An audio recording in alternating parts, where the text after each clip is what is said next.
Welcome, everybody, to another volume of the Cult Bar. Renee, how are you this evening? Am I freezing again? Yeah, your image is frozen. No, there, you're moving a little, though. Come on. There we go. You're moving now. You're good. So what are you drinking? Let's start there. I didn't call my frickin'... I'm drinking a Brandy California. Can you explain which is, to us? I guess, like a Danny California, but... Okay, what's in it? What's in a Brandy California? Well, brandy. Mm-hmm. And, oh God, I forgot already. Hold on. Brandy, pomegranate juice, apple juice, club soda, and a little bit of lime. I haven't tried it yet, so we'll see. It doesn't sound terrible. Matches my shirt, so that's nice. Mm-hmm.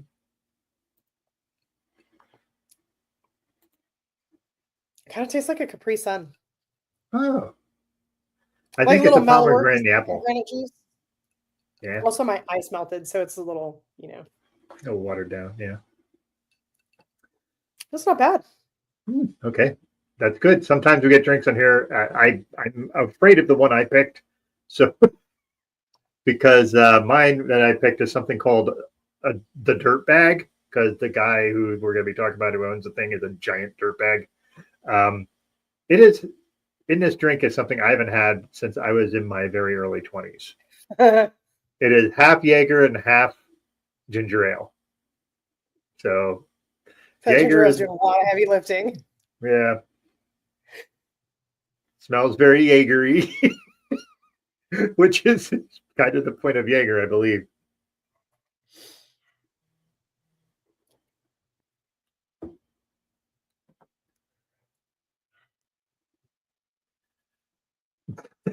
That is a very confusing drink. It's 2 ingredients and it's very confusing.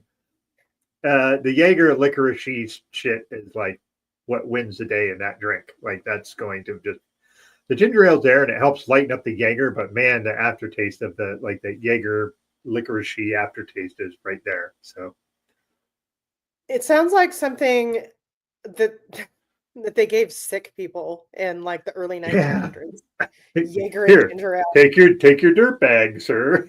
Like, whoa. So yeah, it's not terrible. It's not great. Middle of the road. Maybe slightly below middle. How about that? Actually, what's funny is I didn't make my. I think my husband forgot to put the club soda in mine. How dare he? Yeah, I think it would have made a difference because it is a little like it needs a little effervescence. Yeah, I could see that. But yeah, mine could use something else too. But yeah, whatever. Hey, I just like listen. Less Jaeger, perhaps. Less Jaeger, probably. No Jaeger. I'd have been happier putting like a Jameson in there with the ginger ale. And that would have been a much better drink. But oh yeah, I feel like most people's last time. Most people remember the last time they drank Jaeger because it involved vomiting, throwing Jaeger up. Yeah. Yeah. Like there are people that like I remember distinctly like for a while where people be having like Jaeger bombs and I'm like, what are you trying to do to yourself? They actually, here's the thing though, I'm gonna say it. They did taste really good. They just didn't taste as good coming back up. That's the problem with the Jaeger bomb. Yeah. So like that, I like the taste of Irish car bombs, that's a different drink altogether, but those are really we don't have those in my house because I live with for reasons who is actually Irish from Ireland who lived in England, and I learned very quickly after being in a relationship with them that you don't order those in front of somebody who's actually Irish. Yeah, I would imagine that's not a great thing. You don't order a black and tan either? No, because black and tan is named after the pants and the boots of the soldiers. Oh, okay. That I had no idea. I figured the Irish car bomb was not something you want to order around Irish folks or in an Irish bar, but well, probably American Irish when bar. I was told, like, don't even try to order it like not like that. Like, don't try to be like, oh, I want a Guinness with it, because they know what it is. Yeah. But like with a black and tan, you can order a Harp and Guinness or a 50-50. A 50-50. Yeah. Okay. Well, Hey, good to know. That way I wouldn't, if I go to Ireland again, maybe I won't. I never ordered that either of those when I was in Ireland. So I used to drink them. I mean, I was in the Marines. We drank a lot. I have made bad decisions with alcohol, a lot of them. But we've been together for like 20 years. And so it's been a very long time since I've been allowed to be comfortable with that drink order. You said that, yeah, and I was just like, ooh, yeah. okay, he's not here. Okay, Like, that's taken off the list. That is no longer on the list. So yeah, the amount of bad decisions I made in college and afterwards involving alcohol is pretty numerous. That would take me the whole show to talk about them, I think. So maybe that's a bonus episode. If we ever have a Patreon, that'll be like a behind the paywall episode. But yeah, the worst drinking stories. Man, that would be an ugly episode. I don't think I'd give you the worst ones. I don't think I'd give anybody the worst ones. You'd have to pay me a lot. Or you'd have to have a lot of drinks and pay you a lot, and then maybe they get it then. But I can't have a lot of drinks anymore. So. Yeah. So, okay, well, before we start kicking off this episode, how about as it do news?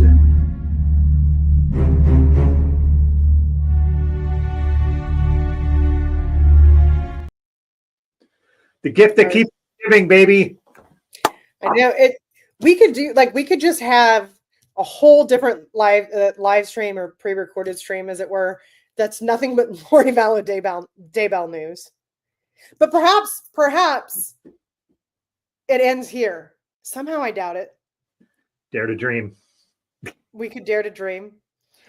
So this is in the instance of her husband's ex-wife, yes, and her ex-husband. Is this the one? Yeah, I think this is life in prison 2 murders. Yeah, this was having to do with her being involved with conspiracy to kill her estranged husband and her niece's ex-husband. Oh, yes. So she was involved in the conspiracy there, which conspiracy is notoriously difficult to prove. So, and she represented herself. We should say that right off the bat. So, in with prestigious company like Ted Bundy and lots of other people who didn't succeed in defending themselves. God, who's that person with the famous quote? Is like the person who defends themselves has a fool for a client. Yep, I think that's the actual quote. Yeah. She used her final testimony to complain about jail conditions and the legal system. As a privileged, fairly, probably decently well-off white woman, her complaining about that rings so how. I do love the quote, "If I were accountable for these crimes, I would acknowledge and let you know how sorry I was." Because one thing you can count on is that when people are guilty of very serious crimes, they are always like, "No, I definitely did that. And I'm very sorry. And I'm very sorry. It'll never happen again. I'll never specifically kill those two people ever again." Mm-hmm. Yeah, so this one is like, I don't know. This one is the one, we watched Sins of the Mother. This is the first one we did. Yeah, and this was the instance where, she leaves the house with her kids, and it's like the most obviously staged fake self-defense murder you've ever heard of in your life. And she just goes in and giggles with her daughter at the police station. And they're like, "Yeah, sounds legit."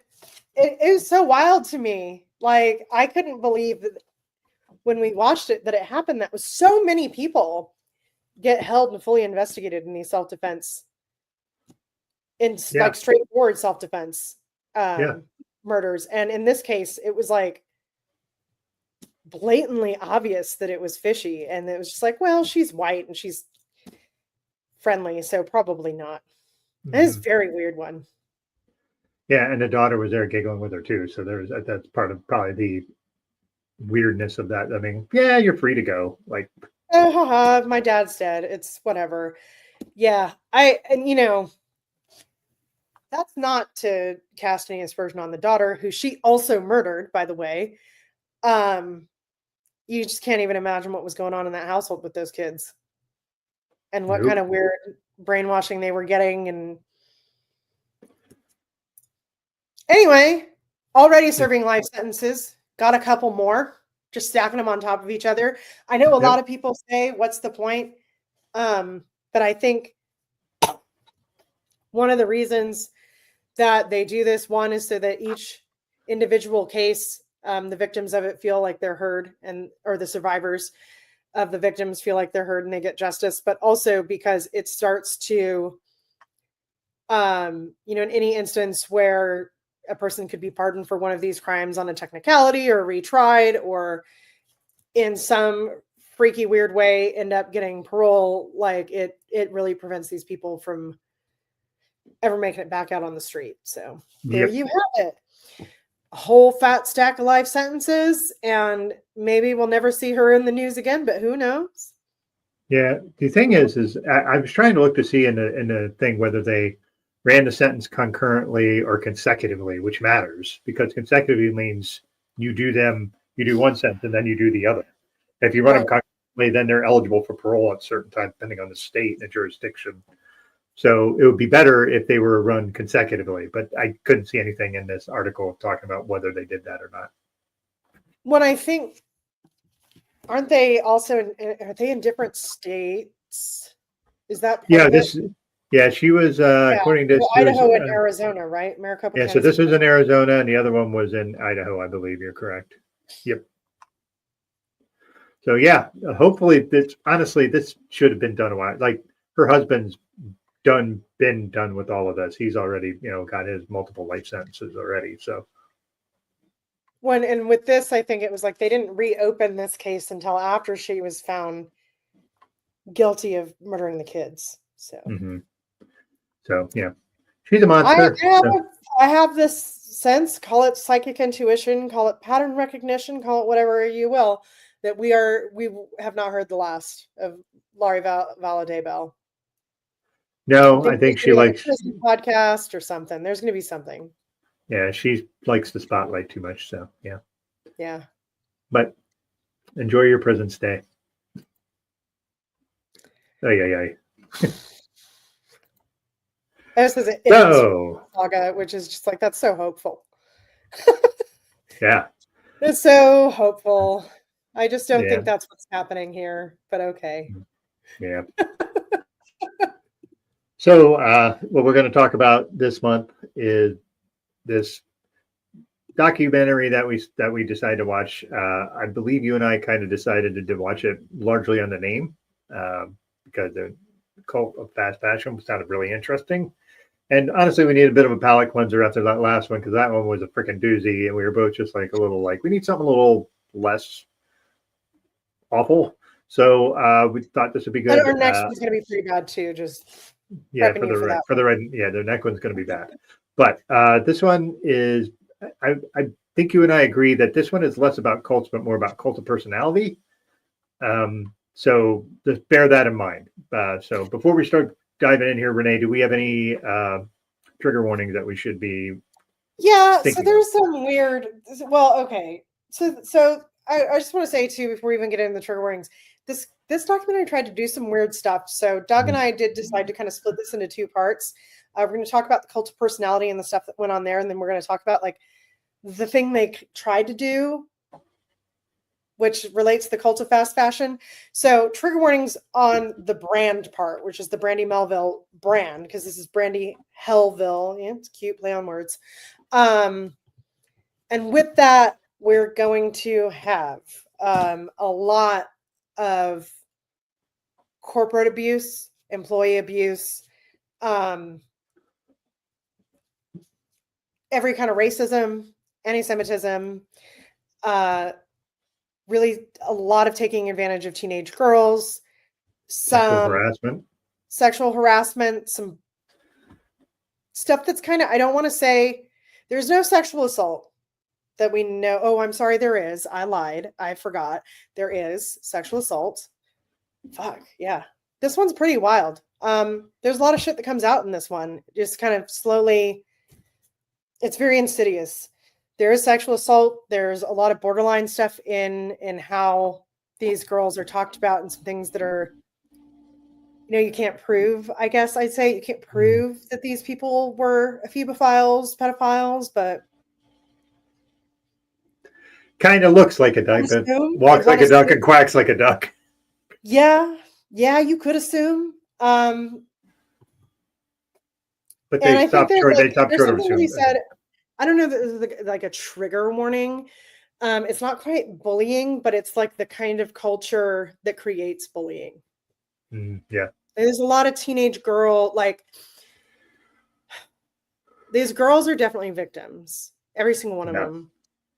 And it's the kind of culture that takes advantage of that. Oh, there's eating disorder stuff in here. Yes. Like this sort of thinspo pro-Ana content that you would see on the internet. There's a lot of stuff, basically anything that could prey on the insecurities of a young woman, especially a teenage girl, that's in here. There's a lot of racial stuff in here. There's a lot of, like, if you're a lady, if you're a woman and you've like been a teenager, this one's going to have a lot of hard stuff in it. And there's also some pretty heinous racial and anti-Semitic shit in here too. Some of it related to that, some of it not. It gets pretty fucking weird. And there is also a lot of stuff about, abuses in developing countries and sweatshops and late stage capitalism.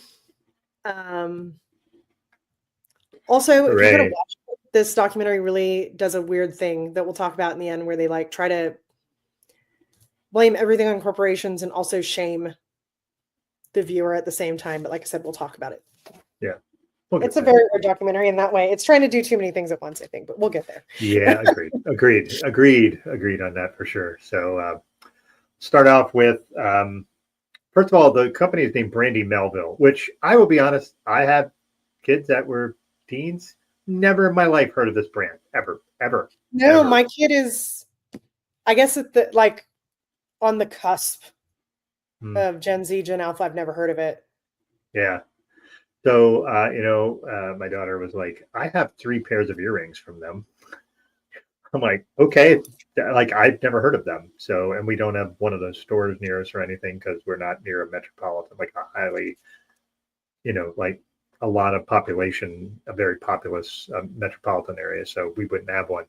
But yeah, I was just like, what the fuck is Brandy Melville? It's like, I have no idea. It's Brandy Melville with love from Italy. And Brandy Melville is like, nothing about that says Italy. And then the logo under it is an American flag and a Swiss flag. And the story is about an American girl and a English guy. And it's like, what the fuck is happening? And then the decor has a bunch of shit about Atlas Shrugged in it when you go in the store, which is unhinged. Because of course the guy's a fucking libertarian. The worst. The worst people. Sorry. The worst. Well, because this is something I learned from like my brief forays over the years of like working like in the corporate world or for corporate clients, right? Is like all these corporations, CEOs have like the book that they run things off of. So like, I can't think of a single example now, but like, it'll be like everybody who works for me needs to read the book about like how GE runs their company, even though it's not GE, right?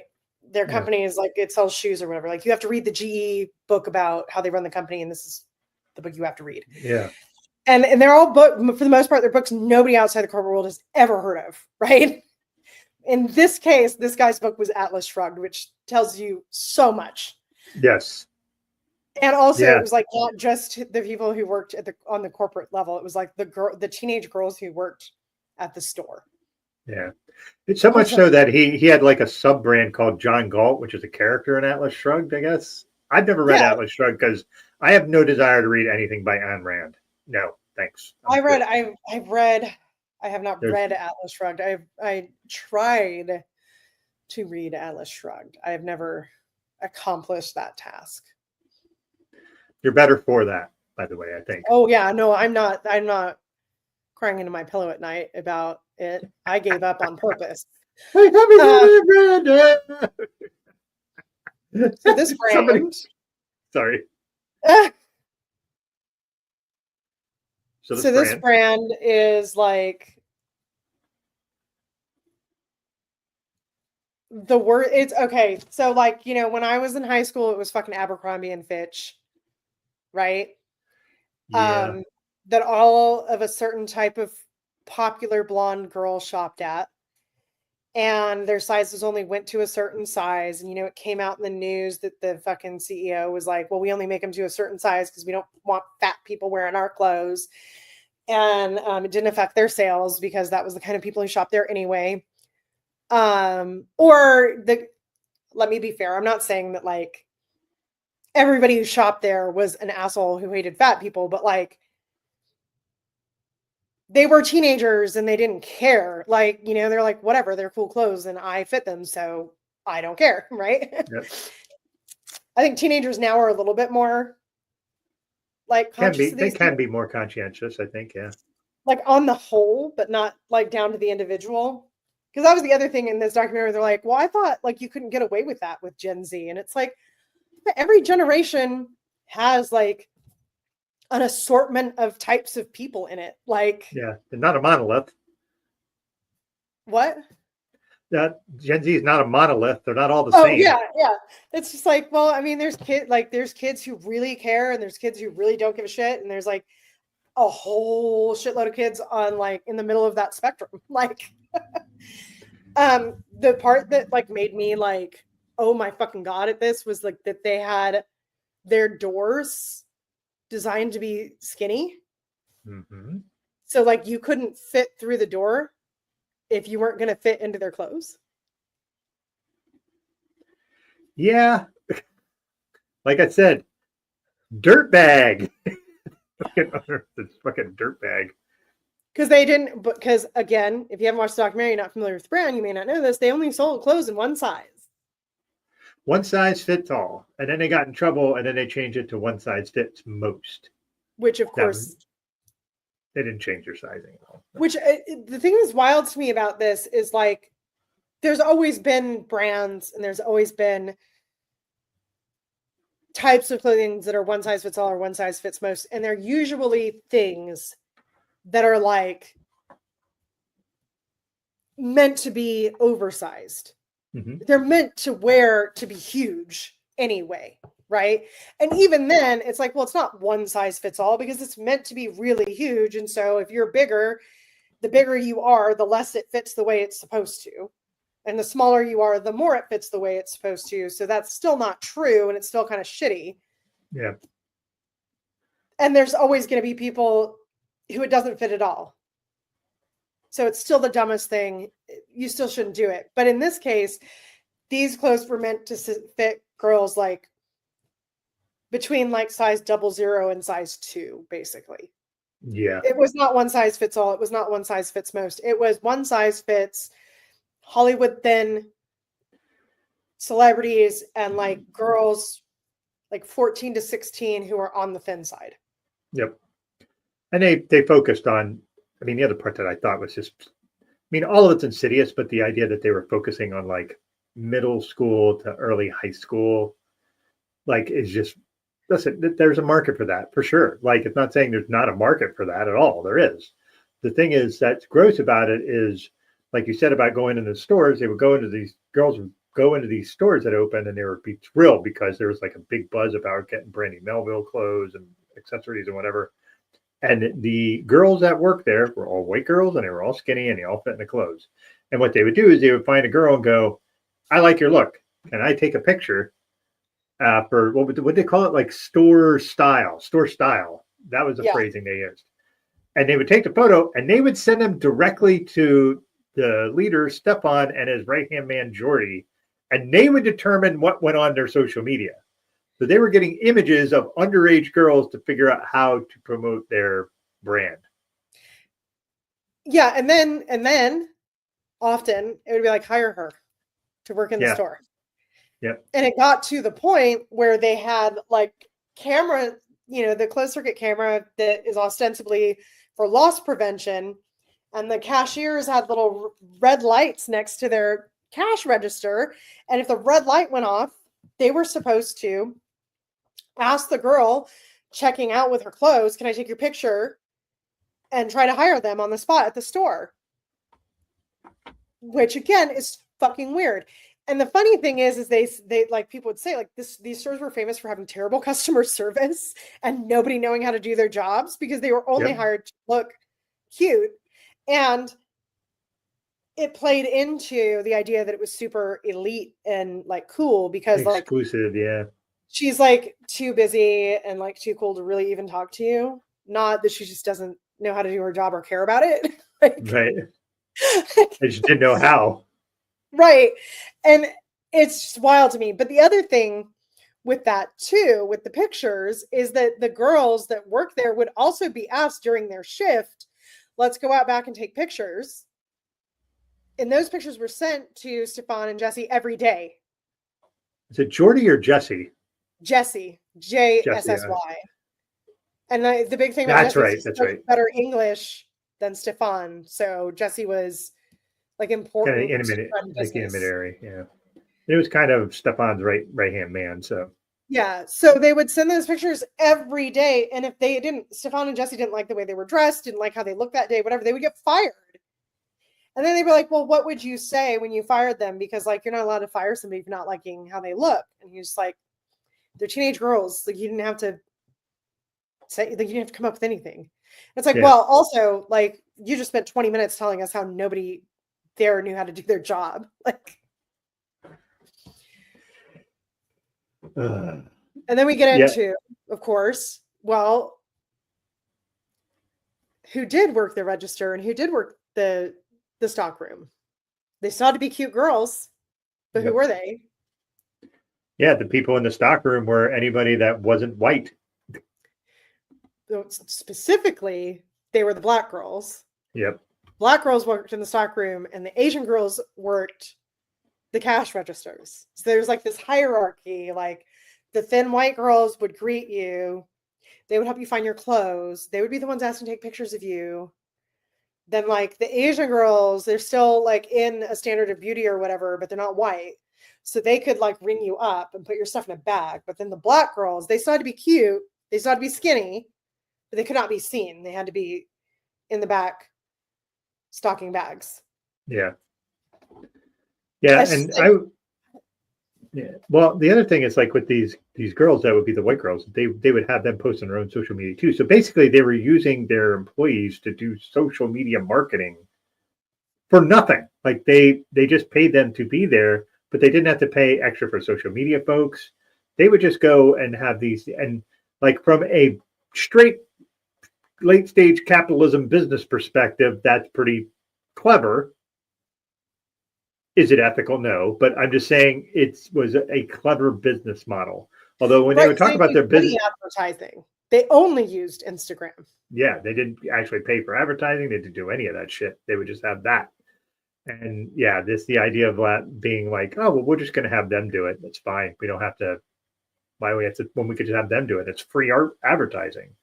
And you know, they would use Instagram, and Instagram like made that whole brand take off.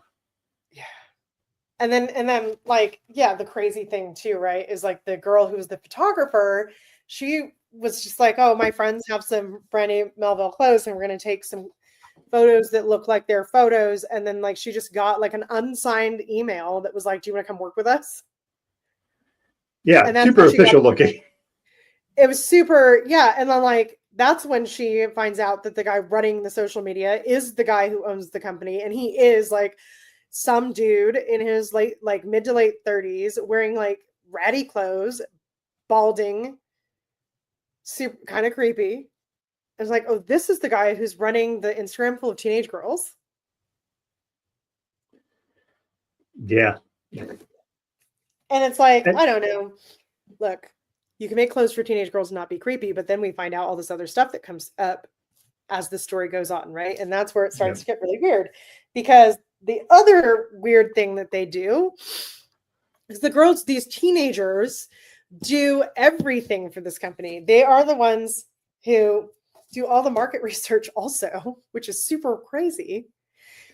It starts with like, they don't only wear Brandy Melville clothes to work. They wear whatever they wear to work. And then if Stefan sees it and likes it, he will be like, bring it back, and he'll take it and copy it.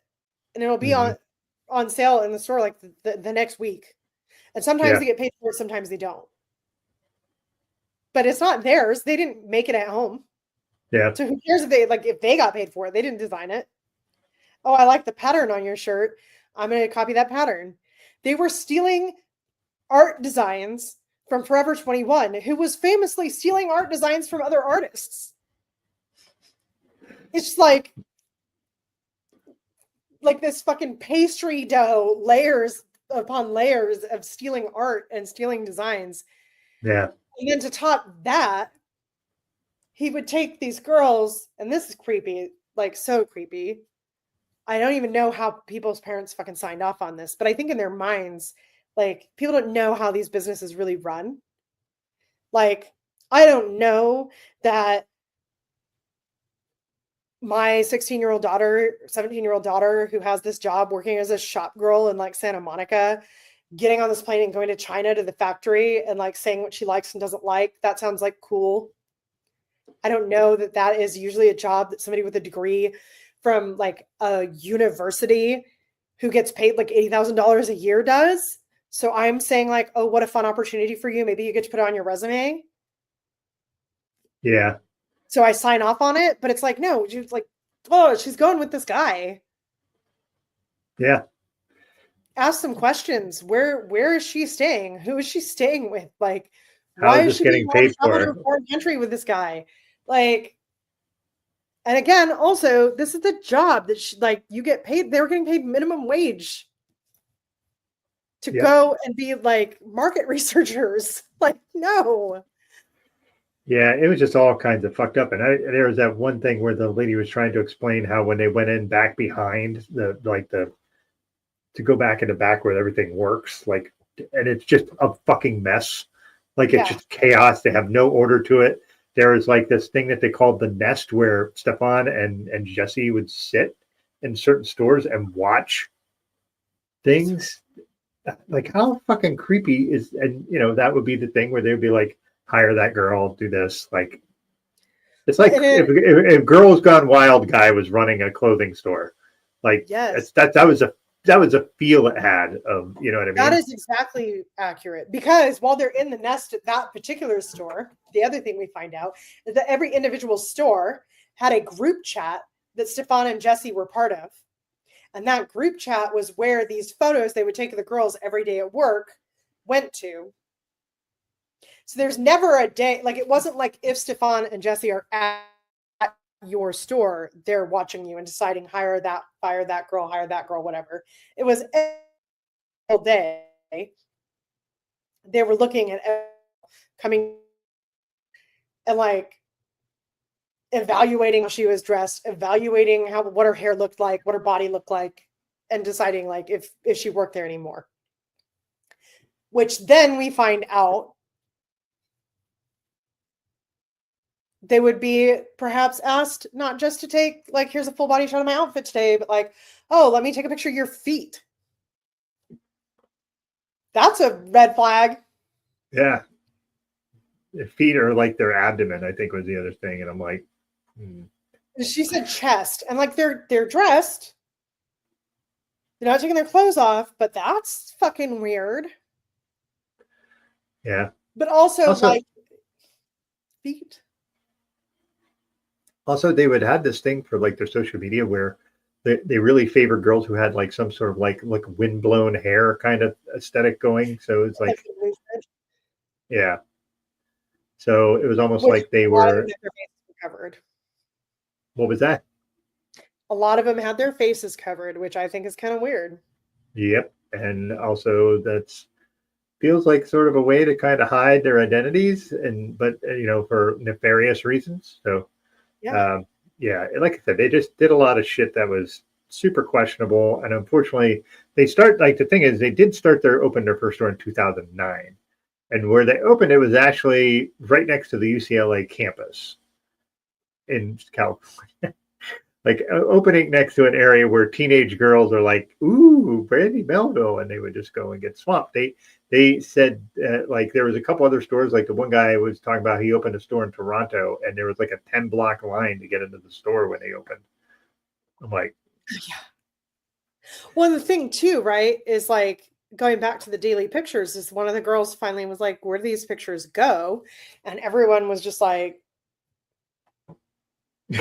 and someone finally was like, "Well, we're not really allowed to talk about that." And she's like, "Oh, well, I'm going to put in my 2-week notice." And at come least to she was find smart out, enough.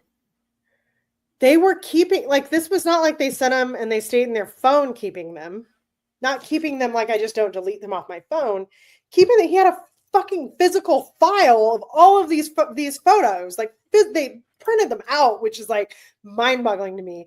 I am a photographer and I print out my photos like on purpose on a regular basis, and I couldn't tell you the number of photos on my phone that I've never even thought to print out. Like, Yeah, it's an insane, like, it's wild to me to think about like daily photos from multiple stores, multiple girls every single day, including customers. yeah. And they're all under 18. Mm-hmm. Yeah, Jeffrey Epstein vibes there. It's so fucking uncomfortable and weird. Yeah, So going back though to the guy with the store in Toronto, he met Stefan and Jesse in LA. I can't remember what it was that they said his he was like a restaurant owner, right? yeah. He was just a restaurant owner, and I asked him to come open a store. Yeah, and he got to know them, and they were telling him how much money they made, and he's like, I want to do that. And so he opened a store in Toronto, and he's making money hand over fist, but he's noticing like these clothes are shit, they're falling apart. I'm having to throw boxes of clothes away because they're like such terrible quality. And then he's just told one day, like, you gotta close your store because you let too many brown people shop there, and it's bad Yeah. for our image. So you Hey, gotta close. specifically called it ghetto. Yeah. What a guy. You're Stefan, ruining what our a image, guy. you're ruining our brand because it's only supposed to be white people, and you're fucking it up. Yeah. Well, and also the person that was dude. Now we should clarify that there was two people that spoke up and were higher ups. Well, the one guy was actually And we an didn't see their executive. faces and we didn't get their names. So Yeah. yeah. But they were also people who had brought lawsuits against Brandy Melville. So that was part of the reason that they did that. So both of them had lawsuits against them. And it's just interesting to see these folks. Like the one guy's like the guy with the Toronto store, he had actually started in like Vancouver and then opened a store in Toronto. And that's where it kind of took off. Because the guy, he just told the guy, go to Canada and open a store. And he was like, what? I live here.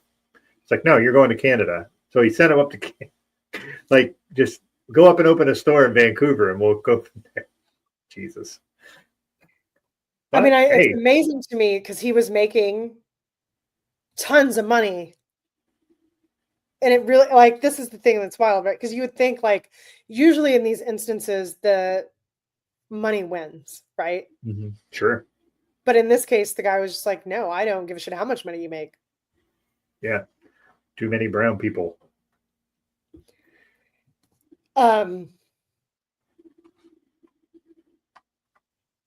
Well, should we talk about the group chat since we're talking? Yeah, I think it's time because just warning folks, this is going to get really gross really fast. Yeah. So with the text chat, apparently there's a text chain, and you said it was with multiple stores, like the stores had their own. Well, no, so there was, okay. So each store had its own group chat. But then there was the group chat that was like all the higher ups in the company and the individual store owners. So it wasn't like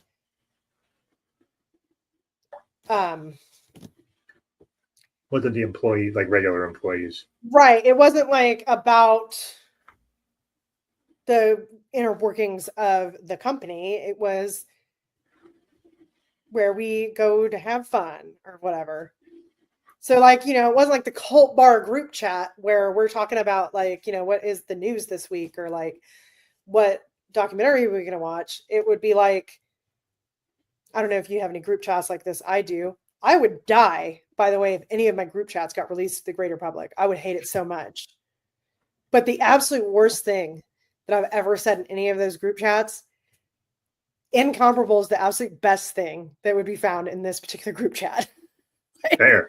Like, so, you know, like, it's just like where you go and you have like your friends that you keep in touch with, and you're like, saw this funny meme, or like, you know, when you're on Instagram in like a group of 4 people that you just send like 72 reels to every day or whatever. It was that kind of Right. group chat, except for what they were sending each other was some of the most horrific things I've ever seen.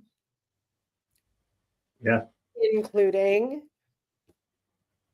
what appeared to be underage girls showing like their tits, including jokes about Holocaust victims. Yep. Weird, like, sex jokes. Like some of them I was like, I don't even get what the joke is. Yeah. It's clearly supposed to be a joke, and it's not even like it's so offensive I don't know why it's funny. It's like, literally, I don't understand what's going on here. Like, some of it was like that. Yeah. There's some really oddball shit. It seemed like it was one of those. Oh, you know what it was like? It was like all the edgelord 14-year-old boys that would try to one up each other by like which one of us can be the most shocking.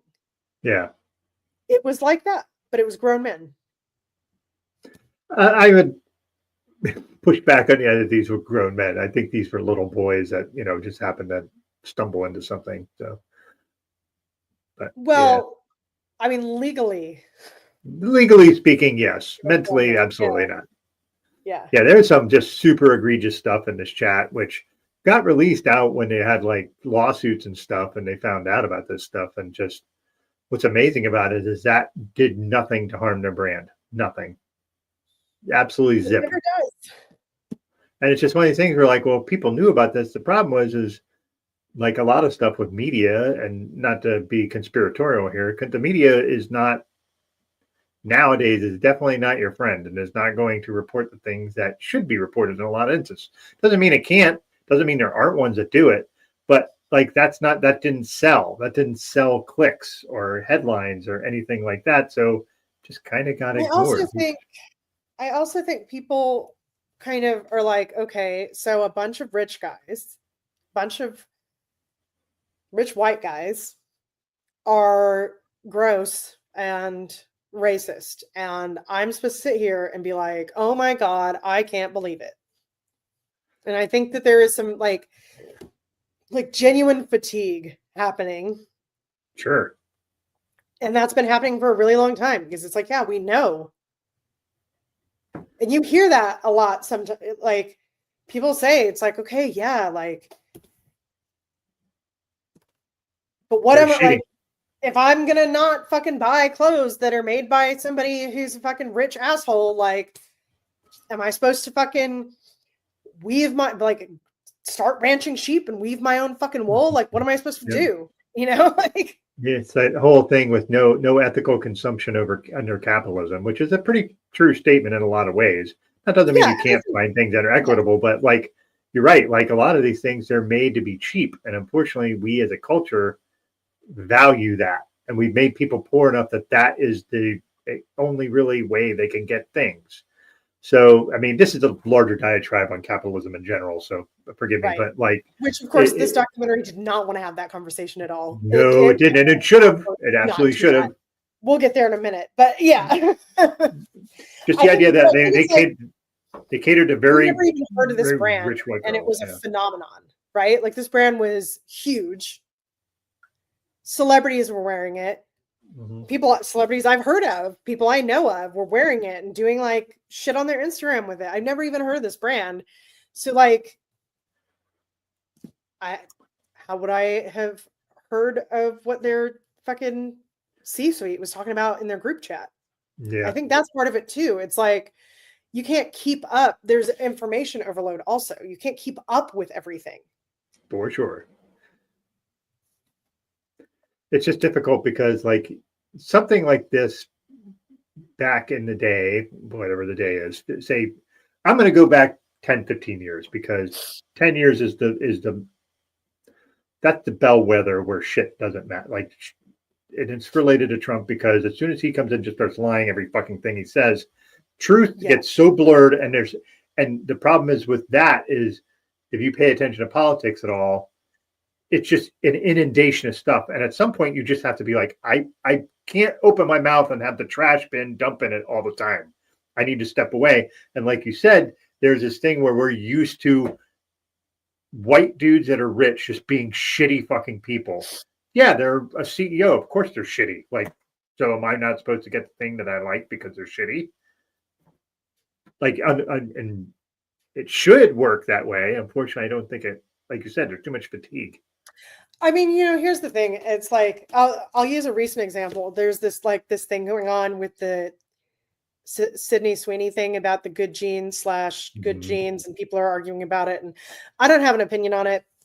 I mean, I do, but I don't want to enter the discourse is maybe more accurate. I don't want to enter the discourse on it, but I saw someone be like, well, the CEO is Jewish and you think that blah, blah, blah. And I'm like, you know what? Here's the thing. All right. Like I've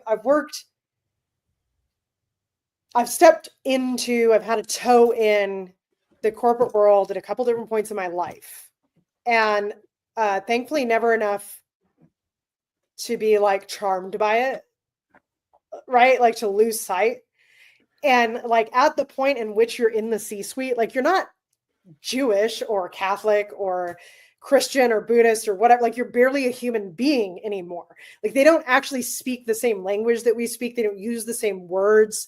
They don't it's a different world completely that is so disconnected from anything that like a normal person can even begin to relate to. Right. And it's like, a lot of people think that like, oh, if you're the CEO of a fashion company, it's because you like and care about fashion.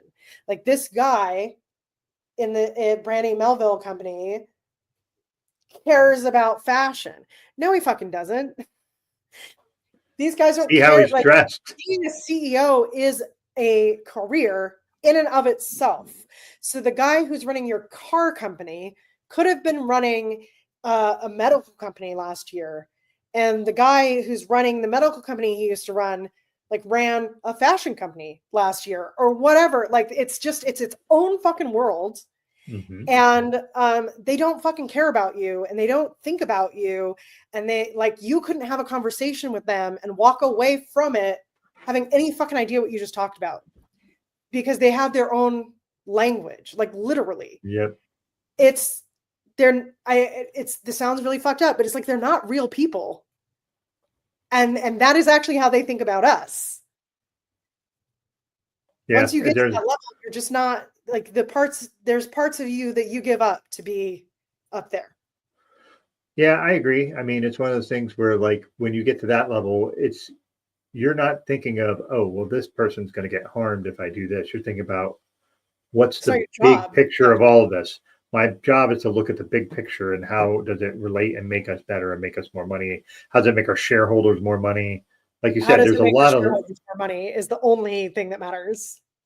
Yeah. So I've worked in corporate world for almost 30 years. So I hear all the lingo. I can talk it because I've been in it, but like, you're right. If somebody came in and wasn't a corporate person and went into a meeting, like the meetings I go into, it would sound like gobbledygook. You'd be like, what the fuck does this mean? And it's not, a lot of industries have their own language about what they do because some things are really specialized. That makes sense. Well, I mean, but once you get to the C-suite like that, it's a whole different ballgame. Yeah, it's wild. And there's stuff that I shouldn't say, so it doesn't matter. But yeah, I probably shouldn't say it either. Your ideologues that actually care about the thing they're doing, then they get in that level, and all of a sudden it's like, oh well, what if I didn't care? What if I cared about money? And it reminds me a bit of like folks that get into politics and initially they really care, and then when they get to Washington, they realize, oh, this isn't about politics or people. This is about power and acquiring money and staying in office. It's less about actually doing what's right for people and more about, I got here, I got mine, I'm going to continue to get mine as long as I can. And I feel like that's kind of the C-suite thing. Like I said, it's all about, I need to make money for the shareholders that keep me in this position, and I keep making ungodly amounts of money, and I make $1 million bonuses and all that stuff. It's just the different mindset in a different world. So yeah, that was a fun tangent. I say something I was thinking about in the shower the other day. Anyway, but it's just funny because it's just like people. I think that the average person thinks that like a CEO or a CTO or any of those people up there, like With the C in front of their name. Yeah, like they're people who are like really good at something in their field. I was like, no, like they're really good at making other people money. That's it.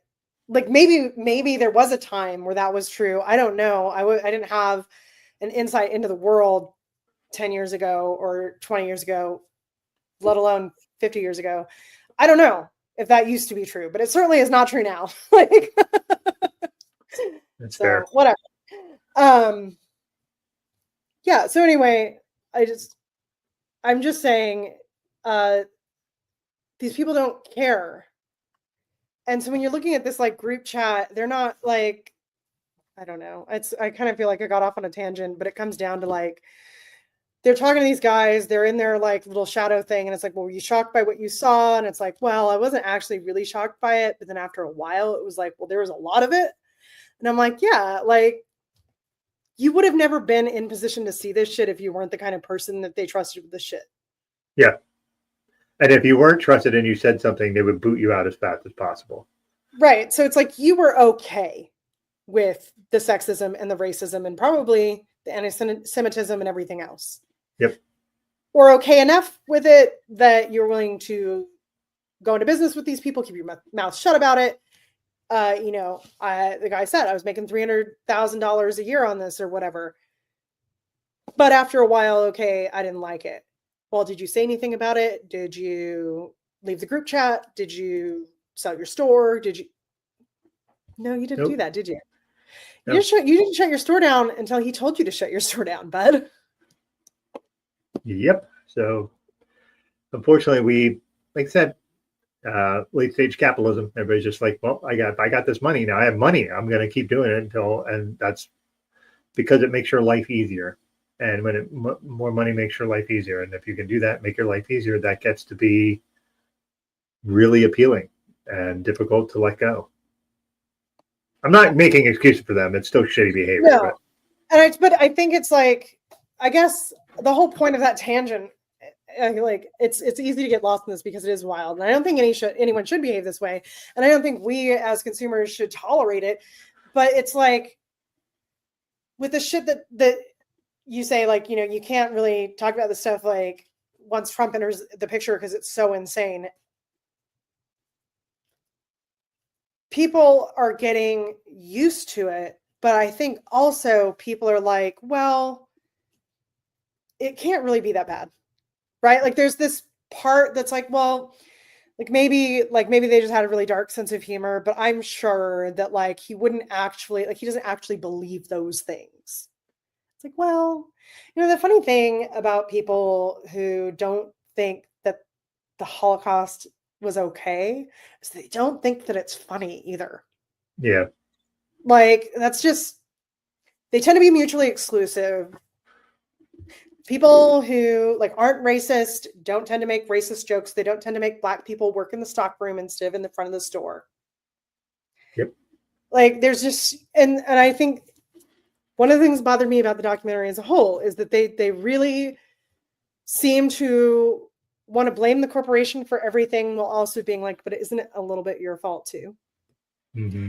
And I think that that's a little bit too easy. I think that actually it's a cultural issue and that's a lot harder to solve. Sure. So it's much easier to just be like, well, shouldn't these corporations be able to figure out how to do it better? And also, shouldn't you just like do better too?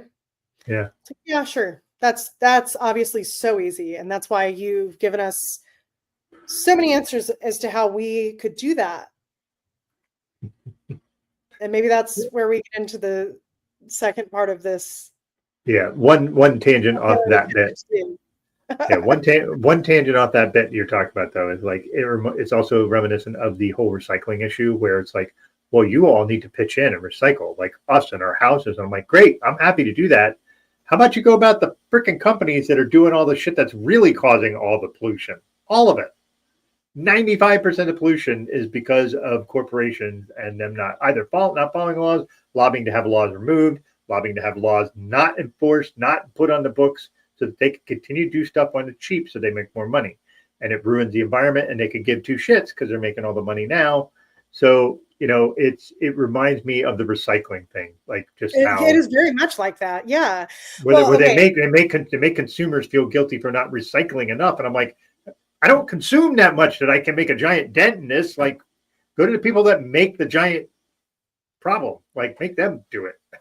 Well, and then we did skip over the most egregious thing that happened with these girls working there. Sorry. I looked at my notes and I was like, oh no. So 5 more minutes before we get into that, because that is a good segue and I fucked it up. Damn. All good. So in addition to the girls doing all the market research, there was a company Uber account that one of the girls found out about, and she found out about it. It's like, well, there's the company apartment in New York City too. And they never really fully explained what that was for, other than to be like another thing that was, I think, meant to dazzle these girls and make them feel important and part of the I don't know. A lot. It's just like, I think this guy, Stefan, depended on these girls feeling like they were part of something special more than anything. Because like, you're making minimum wage, but you get to stay in a fancy apartment. Yeah. And so what we've come to discover is that it was very dangerous because people would be coming and going all the time. They didn't always know who the people who were coming and going were. Mm-hmm. And, eventually one of the journalists that broke these stories about Stefan's behavior discovers that one of the girls, she was having a couple drinks, doesn't remember anything else. And the report at the hospital says that she was raped by her boss, doesn't want to report it. She doesn't want to lose her job. And she's afraid that if she loses her job, she'll be deported. Those are the kind of things that, just my opinion, they don't happen one time. No. Like, you don't have an apartment for teenage girls to live in if that's something that you're only going to do once. Yeah. And very clearly that girl was, had some shit thrown in her drinks, and because she remembered drinking 2 drinks and doesn't remember anything after that except waking up the next day naked next to one of the higher ups. Yeah. So there is that. And I'm like you, I agree. There's no way that was a one-off. No way. That's not a one-off kind of, nobody's confident enough to do that on their first time and be like, yeah, that's just something that happened more than a few times. There's no way that didn't happen. So I think it's also likely when we hear about the girls who were being cast in the store to work there and all this other stuff, that there was stuff happening in the stores amongst the girls who were more favored, the girls who were being, because there was like talk about like certain girls got paid more just for looking the way that he preferred. Like redheads got paid more. Yeah. Like weird shit like that. Like, I think that it was probably rampant. Yeah, I'm sure. He was favored certain people just to start, and you think he's not going to favor people even more that are more like what he likes. Of course he's going to do that. Because he's a dirtbag. Yeah. So what happens is, this article breaks, the group chat is out, these accusations are out, the thing about the stores being shut down because they were too ghetto gets out, and this store, this brand really kind of doesn't take a hit. They move to Asian markets. They double and triple down on the skinny one sizing.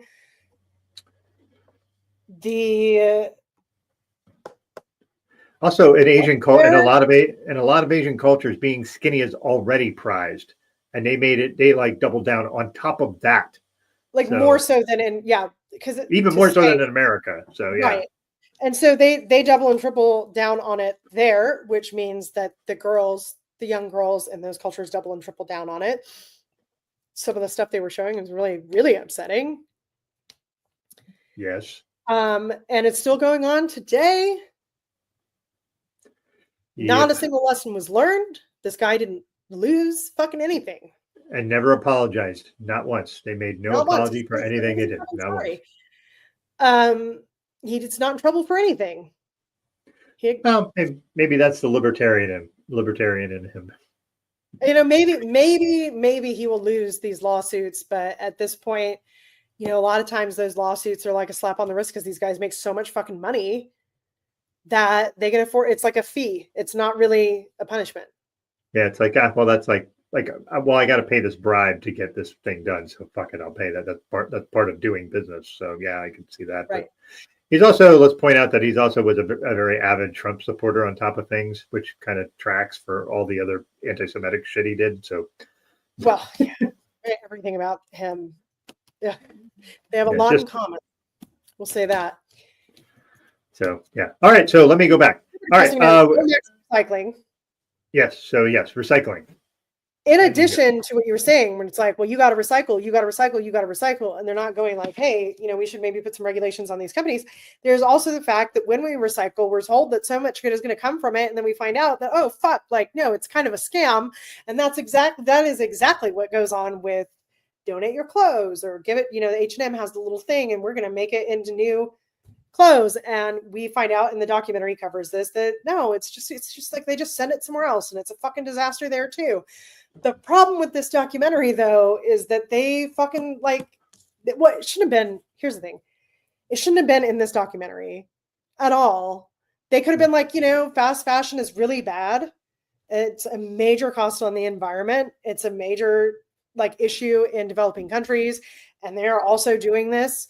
And everybody kind of already knows that. And if you want to make a more thorough documentary on that, you should go do that and spend the amount of time it actually takes to deep dive on that. Well. What they did is they got a bunch of people to talking head throughout, and we only get what the documentarians decide to put in. So I don't want to judge the people who spoke on it too harshly because we don't actually know everything that they said, but we know what the documentarians chose to include, and it made these people sound like assholes.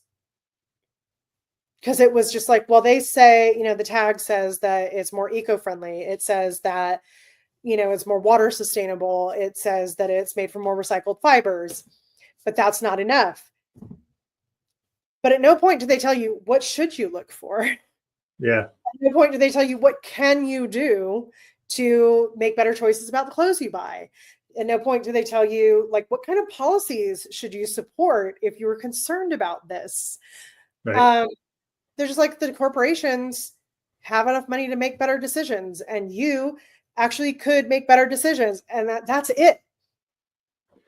Yeah, they show two things where like one, like this company in Italy, which was near where all the sweatshop stuff was going on. Like one company would take recycled clothes and separate them into different colors and then like break them down and make them into yarn. Great. That's one little company. That's one. And great. And then they're talking about the people in Ghana, which the Ghana stuff was that was terrible. But the terrible stuff to see was happening to their ecosystem. But like the one guy was like, so we just take that and this one lady will go and she'll repurpose this and she'll make this. And they're finding ways to repurpose things, but they get so much stuff in it, it's impossible to keep up. So like there's it's a never ending struggle. I'm glad these people are trying to find solutions in the middle of all this mess, but like, we need more than just two things doing something. Well, the thing is, they're like, well, don't donate your clothes. It's like, well, then what do you do? if you have a closet full of clothes that no longer fit you, or like you have kids and they grow, what do you do? I mean, you can give them to thrift stores directly, which is that And works. eventually, when thrift stores have too much, they end up being part of the Hmm. system as well, which they don't really, Yep. they didn't even talk about thrift stores. They just said donating clothes, which makes it sound like it was just very poorly done, in my opinion. And the thing that kind of Agreed. irritated me, and again, I cannot judge the people that were speaking because we do not know what was left out. But if you're sitting at home watching it, it just feels so condescending to see these very well dressed people being like, you're part of the problem when you go buy clothes. And it's like, well, you look very nice. I feel Yeah. like you probably bought that. I don't think that you made it. I don't feel like you grew the cotton and learned how to like cut patterns and sew and embroider. Yeah. Where did Well, you get that? You know, yeah. I know it's not her fault because I'm sure she said more, but I didn't get to see it. And it's just like, what is fucking happening right now? Yeah, the whole thing too is like they're not like taking into the idea of like you and I are having this discussion before the show where we were like they're not taking into account the economic structure of the U.S. How we have so many people who are poor, and the only thing they can do is go to Walmart and buy stuff, or go to thrift stores and get stuff. And now I think thrifting's great. I enjoy that, but the thing is they're not always going to have your size. They're not always going to have what you want. So there's a convenience to going to this stuff. And if you go to Walmart, everything's relatively cheap. And it's relatively cheap because it's done on slave wages in other countries or sweatshops or whatever. There is a whole economic system at play that makes it difficult for people, just average people who live paycheck to paycheck to figure out, I need a new shirt.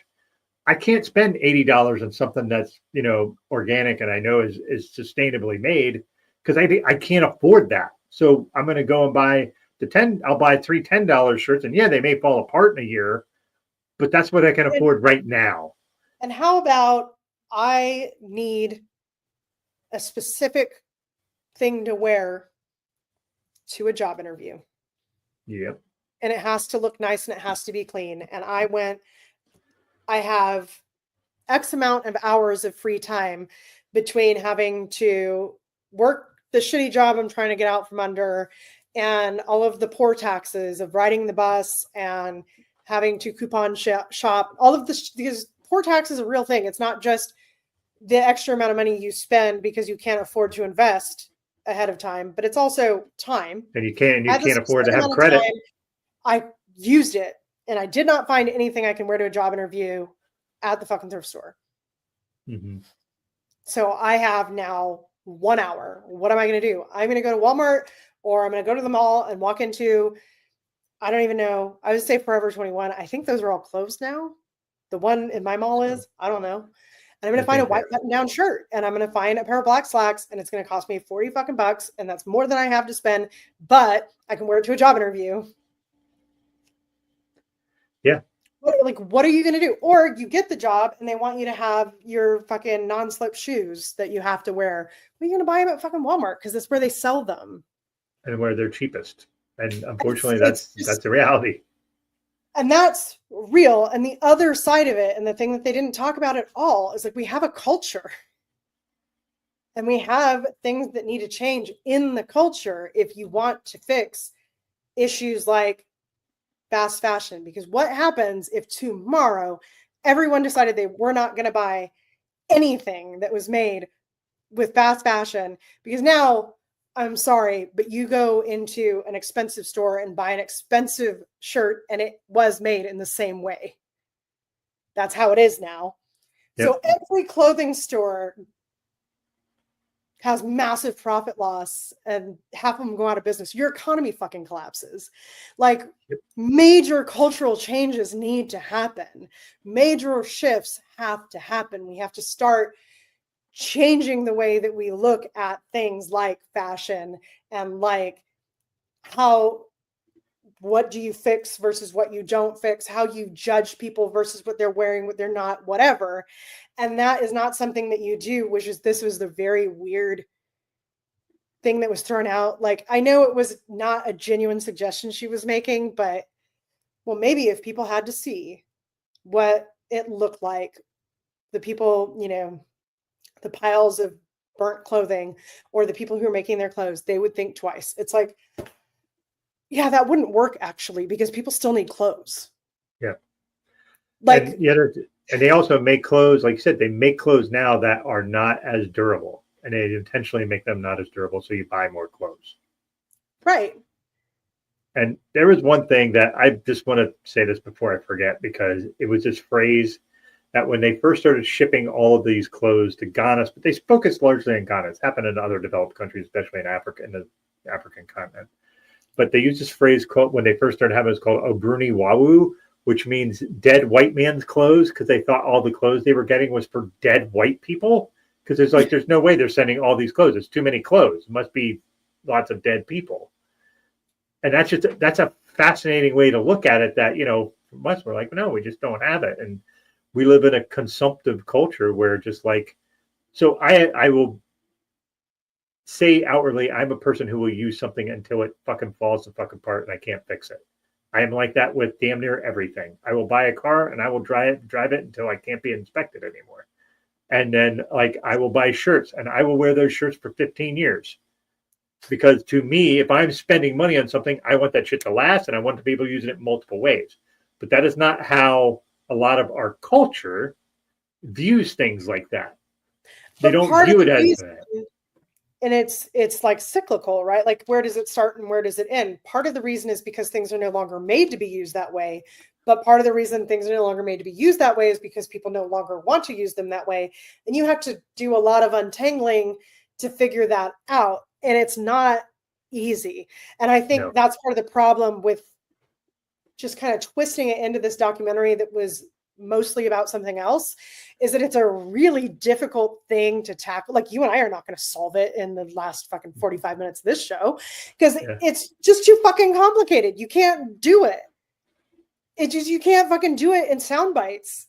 It's a cultural problem. It's a problem with the way the companies do things. It's a problem with regulation. It's a problem with the laws that allow us to just dump all this shit in other countries and then punish the other countries if they say no.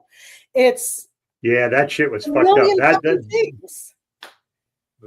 That part that the countries, if they didn't take the extra clothes, they would get punished for it, which is basically blackmail. Like, right. Yeah, we're not going to give you this aid you need if you don't take all this other shit that we can't do anything with. That's fucked up. That's just so fucked up. Yeah. But it's like, there's so many layers to it. And this documentary was like, we'll just throw in some stuff about it so that we can say that we did.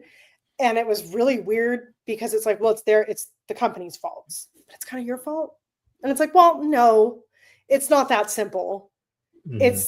It's a really complex problem that is going to take probably longer than we have, honestly, to solve. We're kind of fucked already. Like, the corrections we need to make are massive, and the only way out from under it is going to be a really, really hard correction that nobody's going to like. Yep.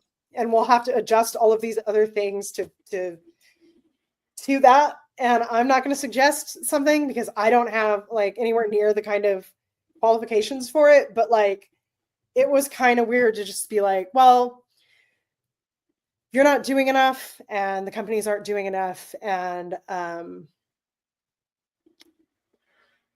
that's it. There's the only two factors at play. It's like, well, there's quite a lot of factors, but I agree.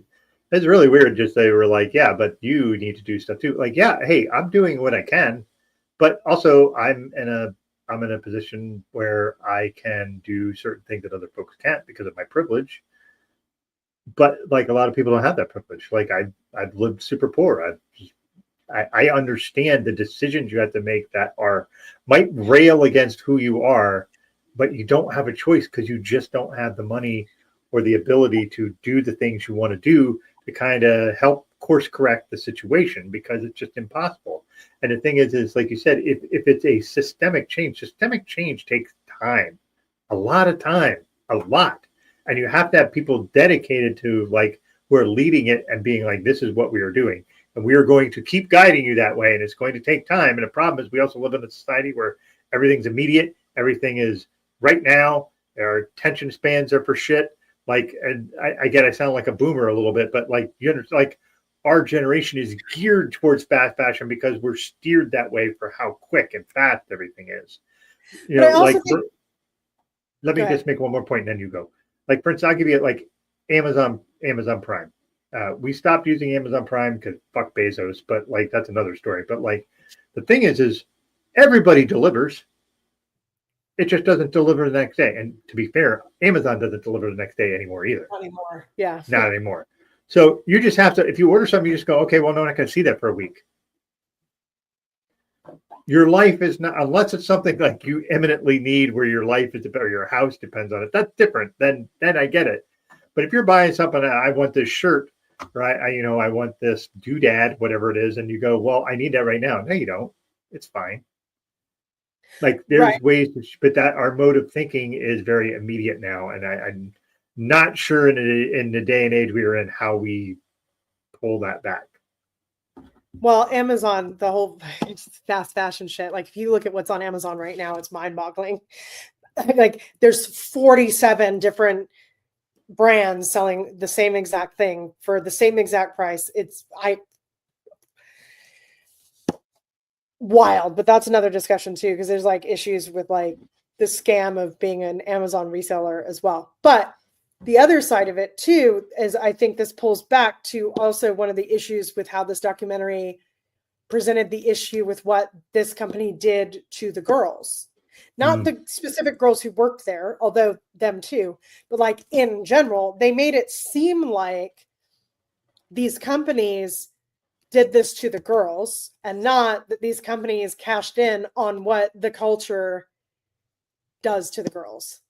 Yeah. It's like if the culture and like society, and in this case, social media and all of the messaging everywhere was giving a total opposite message, these stores would make no money. Yeah. No one would shop there because the girls would be like, that's gross, and move on with their lives. Yeah. Like, yes, it's disgusting to cash in on it. Oh, I'm back. Okay. Yeah, there we go. I mean, it's a brief blip. You're good. Okay. It's like, it's horrible and they shouldn't do it, but they're one of like a million different fucking variables that are sending the same exact message to these girls. You want to solve this problem, it's not cancel this specific store.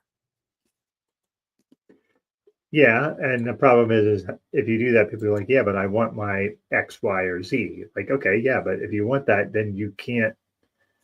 There is something like to this, like if you're talking about fast fashion and how we consume and all this stuff. And like, I really agree with you that I wish they would have done this in 2 documentaries. I wish they would have done the Brandy Melville stuff, and then they would have done, here's the ecological effects of fast fashion and the societal effects and all that, and made those 2 separate things. I would have watched both because I'd be really interested. But the idea of like, how do we make people not be so consumptive? Like everything's so easy to do and so quick to do. It just, I don't know. Like the thing is, like when we were kids, or you were even before the internet really kind of took off, if you wanted something, you would go to the store. And if they didn't have it, you might be able to go, well, can I have you get it in? And then I can buy it. And they'd be like, yeah, take 2 weeks. And you're like, all right, great. And then you'd fucking come back in 2 weeks and hope it was there. We can't, how do we, people, there's rarely is there things that I think you need right away. Like well, I immediate. think that also, and again, it's going back, like, I think that these things are intertwined, which maybe this is why they tried to intertwine it in the documentary, but it's like this, you have to have, it was the same when we were kids. You have to have the latest thing to be the coolest kid. Mm-hmm. So they just started making more and more latest things. And then they got to make more and more money because you still needed the latest thing. And if there were more latest things, then people would come back to the store more. Fine. You don't change that by just simply making fewer latest things. You change that by helping kids understand that that's not really important. And you can't totally change that because that's like where their brains are in development, but you can affect it. And I think it's the same thing with the the desire to be skinny that is going on with the store, right? It's like girls want to be skinny because everything tells them that that's what they need to be. You don't change that by not having stores that cater to it, because then it would just get popular to wear really baggy clothes because everything else is telling them to be skinny. You change that with shit like, how about you don't tell girls to be on diets before they're even fucking done growing? How about we start there? You got doctors putting fucking 12-year-olds on diets. They're going through puberty. Yeah. You don't even know what their body types are going to end up being once they're done going through puberty. You put them on a diet already. Like, we could start there. That would be cool. Just my opinion. Like, we could start by not using made up bullshit by insurance companies that has nothing to do with health to tell people how healthy they are. Like BMI. There's an idea. Like, there's so many things we could do that we're just not willing to do because it's still actually, even as an adult, more popular to be skinny. We talk about it being a health issue, but then people do super fucking unhealthy shit to get skinny, and we congratulate them for being healthier. Like, we're not going to fix it by saying that a store isn't allowed to sell clothes to skinny people. Not going to do it. It's not going to happen. Also, people who are naturally skinny also need clothes. So that's going to be an issue too if we tell them they can't sell clothes to skinny people. Like, it's just these things that are like a little bit more complicated than this. This silly documentary tried to make it out to be, Yeah. I mean, like, again, it's disgusting. I'm not saying it's okay what they did. I don't like the door thing and all that is just like really gross, but they're a symptom. They're not the cause at all. They're certainly not helping the problem, but there's a lot of things, and we could get to the bigger discussion too with the idea of like, it's not just fast fashion. It's all of the makeup and all that, like just the whole beauty fucking realm, which is just massive, and just and that ties right into fast fashion, right? Same thing with girls, like young girls, because it's like, hey, I want to look good and I want to be popular, and like, here's how I do that. I have this lipstick and I have this eyeliner, and just like, girls right now who are like 12 years old have like $300 skincare routines that are going to ruin their skin, by the way, because that shit is not made for 10-year-old skin, 12-year-old skin. It's made, it's like, if you use chapstick all the time, your lips end up being super dry because like your body adjusts to having chapstick all the time. That might be a bad example. That might not even be real, but it's like you do things and your body gets to like, oh, I don't need to make that anymore. Yeah. Like, I'm good. All right. You're taking care of that. Girls are going to have like serious skin issues by the time that they're like in their 20s that like have like never been seen before. Like, they're going to have horrible problems. They're probably going to have like eczema and psoriasis and like really serious shit wrong, because you're not supposed to put that shit on your skin when you have like baby skin that's never even had makeup on it before. Yeah. But is the skincare guru on Instagram going to tell you that when she's getting like, paid by the sponsorships? Yeah, no, she's not going to tell you that. She's making money on it. And is the girl at Sephora going to tell you that when it's her job to sell it to you? No, she's going to tell you that. Because she needs to take care of herself too. So, it is the desire to be skinny, and, like I'll give you two examples that come to mind. One is, almost 4 years ago, I had a heart attack, and I was almost 50 pounds heavier than I am now. And I lost a lot of weight, and I would be like, oh, you look really good. I'm like, you do realize that the reason I lost a lot of weight, because I was fucking terrified to eat. I was terrified I was going to eat something that was going to give me another heart attack. Like, I did that out of fear. That was not a motivation. Yes, I was motivated to get healthier, but like, fear is not great as a way to like do a means to be fear is also something that's not really good for you. Yeah. Like, no, it isn't. No, it isn't. And then the other thing I want to make a point of it is for the skinny realm part is the, like a lot of folks use Ozempic or things like that now. And, it was not originally designed for weight loss. It was designed for diabetes, to help with diabetes, which does do that too. But the idea of like, when you get on that stuff, If you get off of it, you just fucking gain all that weight back like immediately. So basically, if you're going to get on that, everything. yeah. So if you do that and if you want to stay, you're going to have to be on that for the rest of your freaking days. Like there's no And the getting off. side effects are very shit.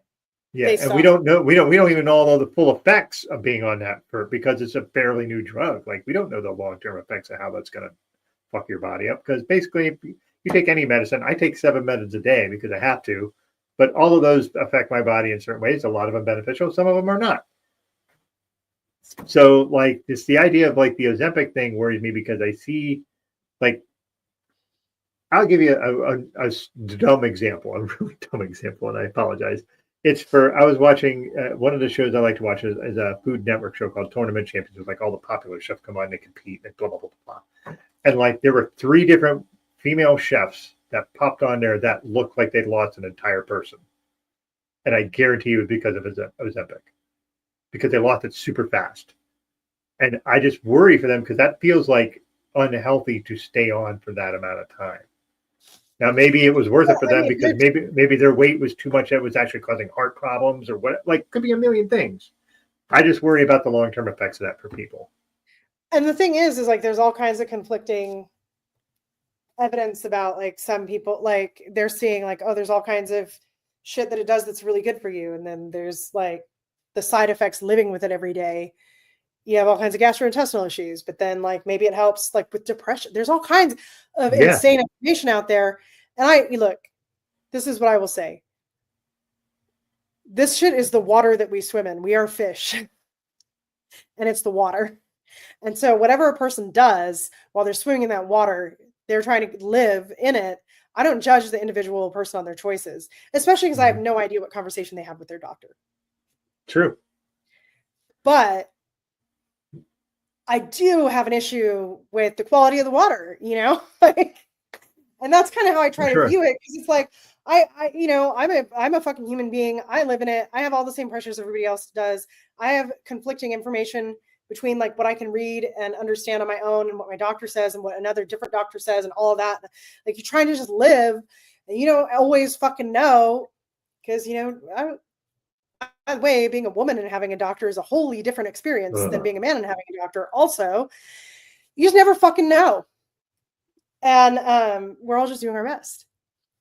But the quality of the water is pretty fucking bad. And so that's why I'm kind of like, the documentary kind of just pretended like if we just made corporations behave better and you behave better.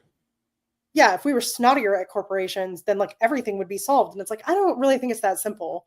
I mean, I would love for corporations to behave better, but the way that we make them do that is not just for the average person to be like, I'm not going to shop there. That's not it, man. And a lot of it has to do with culture. And a lot of it has to do with our understandings about things that go well beyond like, is that store a good place or a bad place? Mm-hmm. And yeah, like teenage girls are always going to be under pressure to look a certain way. And we see it, like they went to a different country and the same results, man. Yeah. So yeah, it's more complicated than that. For sure. So yeah, I agree. This like the idea of like showing, like they're showing this stuff for like, I'm going to come back to Ghana, but just like the fucking like just the waste and like showing the ocean water pushing clothes in and out, and that was just really terrible. And they don't have a landfill there, so what do? They can burn it, maybe they can bury it, but like there's so much of it they just don't have a way to either repurpose it or get rid of it. There's no thing, and that's a systemic problem on its own, right? Like how to like So yes, and fast fashion does contribute to that a lot. It also so does our consumption as a Western society. Like there's, like you said, it's not just as simple as like these corporations are shitty and you're not being stringent enough. You should hold these corporations accountable. Like that's great in an ideal world. Like, and there's certain things you can do, but there's certain things you just simply can't because of the way our society and our culture works. So yeah, that's a long-winded way of saying I agree with you 100%. Yeah. It was an interesting documentary, but I do think like there was a little bit of like maybe narrow-sightedness on it. I wouldn't even say narrow-mindedness. I think like high, like maybe naivety is maybe the best way to say it. Naivete, or is it naivety? I think you're right. I think you're right. I'll give you that one. I was like, you heard the pause where I was like, I was like, yeah. So yeah, like, I don't know that there's that much more to say about it because I was just like, here's a bunch of horrible shit that happened with this brand and they're still going. And here's some very Fisher Price my first look at fast fashion information about fast fashion. I think that's probably that. You're going to talk about what we're doing next month? Yeah. So what we are going to do here, we're going to kind of go back into a bit of an old stomping ground here. We're going to talk about Shiny Happy People, which is basically their second season, but this one's talking about Teenage Holy War. So there's interesting things within this. So there's two main groups. One of them is called Teen Mania, and the other one is Acquire the Fire. Those are two main things apparently that are talking about this. And my wife, who grew up in evangelical Christianity, knew about Acquire the Fire. Wasn't really that knowledgeable of Teen Mania. So I saw some. There's a person I follow called April Ajoy who deconverted, but is still a Christian. She just deconverted from like the evangelical stuff. And she's in this documentary talking about one of these two things. So I'm really interested to see, because I thought the first one was really good. Like the first one talking about the Duggars, and it was really well done. That last documentary we just talked about could have taken a page from them and done a little better job of how they're doing this or segmented it out better. But so this is going to be about the basically teenagers in the middle of all this evangelical / Mormon stuff. So thoughts before we. The only thought that I've been capable of having about this lately is the fucking REM song on a constant loop in my head. So hopefully I'll be able to overcome that by the time we sit down to discuss this. Yeah, how long do you? All right, just side note. How long do you have those things stick in your head? Like when you get an earworm song, how long did that stick in your head? So I have like this like involuntary jukebox. Same. At like all times. Mm-hmm. And I can have like multiple at once. So it could be like, Shiny Happy People, and then like, a line from like a commercial jingle, and then, sometimes it's just like the essence of a song. I can't remember the words, but there's a lot of stuff going on. So it can last months. Like there's a thing in my house where my wife will say something and I will immediately find some lyric in my brain somehow, just start spurting it out of my mouth. And there's some that are fairly common, and sometimes I'll catch her trying to bait me into it and I'll be like, no, and then she gets pouty face. But the one there was a day where I don't know what it was, but we were driving back to the gym and I did like like Third Eye Blind, and then I'm like, God damn it, that's gonna be in my head for a week.